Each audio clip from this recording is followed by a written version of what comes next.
मोक्षदा एकादशी की कथा। एक समय गोकुल नगर में वैखानस नामक राजा राज्य करता था। एक दिन राजा ने सपने में देखा कि उसके पिता नरक में दुख भोग रहे हैं और अपने पुत्र से उद्धार की याचना कर रहे हैं। अपने पिता की ये दशा देखकर राजा व्याकुल हो उठा। अगले दिन सुबह राजा ने ब्राह्मणों को बुलाकर अपने सपने का भेद पूछा। तब ब्राह्मणों ने कहा, हे राजन, इस संबंध में पर्वत नामक मुनि के आश्रम पर जाकर अपने पिता के उद्धार का उपाय पूछो। राजा ने ऐसा ही किया। जब पर्वत मुनि ने राजा की बात सुनी तो वे चिंतित हो गए। उन्होंने राजा से कहा, पूर्व जन्मों के कर्मों की वजह से तुम्हारे पिता को नरकवास प्राप्त हुआ है।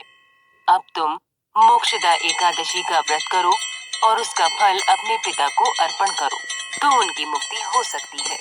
राजा ने मुनि के कथनानुसार ही मोक्षदा एकादशी का व्रत किया और ब्राह्मणों को भोजन, दक्षिणा और वस्त्र आदि अर्पित कर आशीर्वाद प्राप्त किया।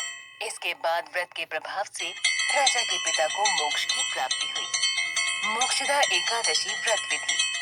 सर्वप्रथम प्रातः ब्रह्म मुहूर्त में उठें। स्नान आदि से निवृत्त होकर घर के मंदिर की सफाई करें। इसके उपरांत पूरे घर में गंगा जल का छिड़काव करें। इसके उपरांत मंदिर में भगवान को गंगा जल से स्नान कराएं और उन्हें वस्त्र अर्पित करें। वस्त्र आदि अर्पण करने के बाद भगवान को रोली और अक्षत का तिलक लगाएं। भोग स्वरूप भगवान को फल और मेवे अर्पित करें। पूजा आरंभ करते समय सबसे पहले भगवान गणपति और फिर माता लक्ष्मी के साथ श्री हरि की आरती करें। भगवान विष्णु को तुलसी के पत्ते अवश्य अर्पित करें। धार्मिक मान्यताओं के अनुसार मोक्षदा एकादशी के दिन व्रत के प्रभाव से पूर्वजों को मोक्ष की प्राप्ति होती है। व्रतियों के सभी पापों का नाश होता है और उनकी मनोकामनाओं की पूर्ति होती है।